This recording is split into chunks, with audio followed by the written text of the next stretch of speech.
Hello, I'm Philip Stoten. I'm at CES 2016 in Las Vegas, and I'm joined by Preston on the booth of Fossil.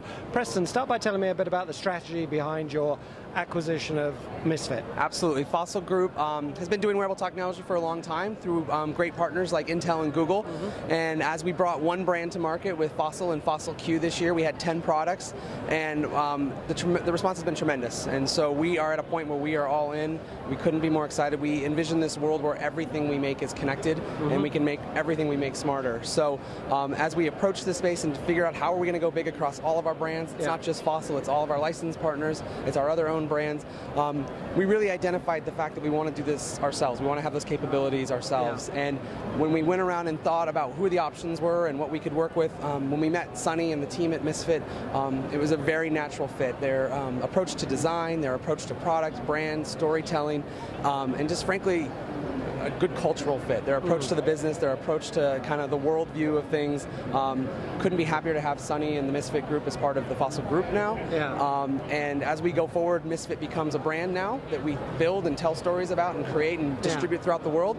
But also the Misfit technology now is Fossil Group technology and becomes part of what propels and drives all of our other connected businesses as well. Yeah, and you're expecting to do that. Interestingly, I'm wearing a Burberry watch, which I believe is made by Fossil. It is. Will I be able to see smart technology in that in the near future? What kind of timescale are we looking at there? We don't talk specifically about the brands. We like to let our brands have those moments, and we're definitely doing those in more fashion settings and watch settings as opposed to a consumer electronics show.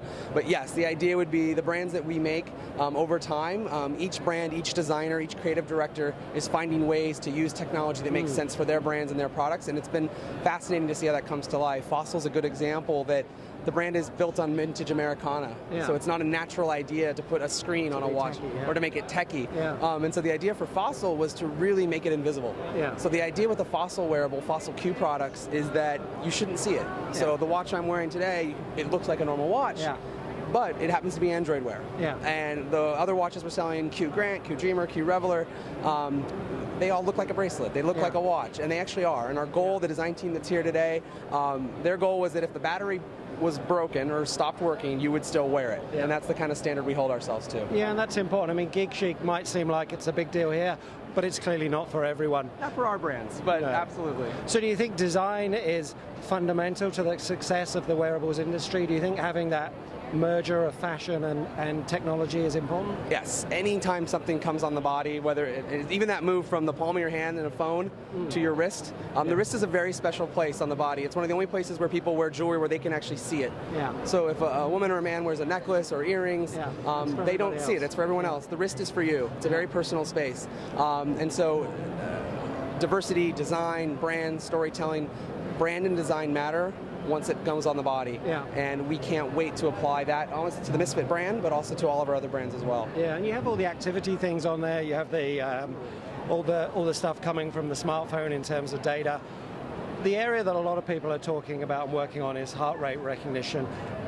Do you see that as being important? Is the wrist really the right place for that? Where's that going to go? Well, ultimately it's important to consumers. And so if it's important to consumers, it's important to us. I think for Misfit in particular, and now as we look at the Fossil Group, the number one value with Misfit, once you get past design, is battery life. The user experience of a wearable should be you have to wear it. And if it's supposed to be for day and night, and not just that 1 hour at the gym, you really have to wear it. And Misfit products last 6 months, not 6 days, and certainly not 6 hours. And so when you start talking about heart rate, we aren't at a point yet with technology where you can do that and still maintain ultra low power, still maintain accuracy, and still maintain a user experience where you aren't messing around with recharging something every single night. Yeah, I think it's an interesting area, and I've tried the headphones, I've tried the strap, and it depends what sport you're doing. There isn't an ideal solution. So I guess we've got that to look forward to. I guess what we've also got to look forward to is lots of new products from the Fossil Group. Excited about that. Preston, thanks for your time. Enjoy the rest of the show. Thank you. Absolute pleasure to meet you. Cheers. Appreciate it. Thank you.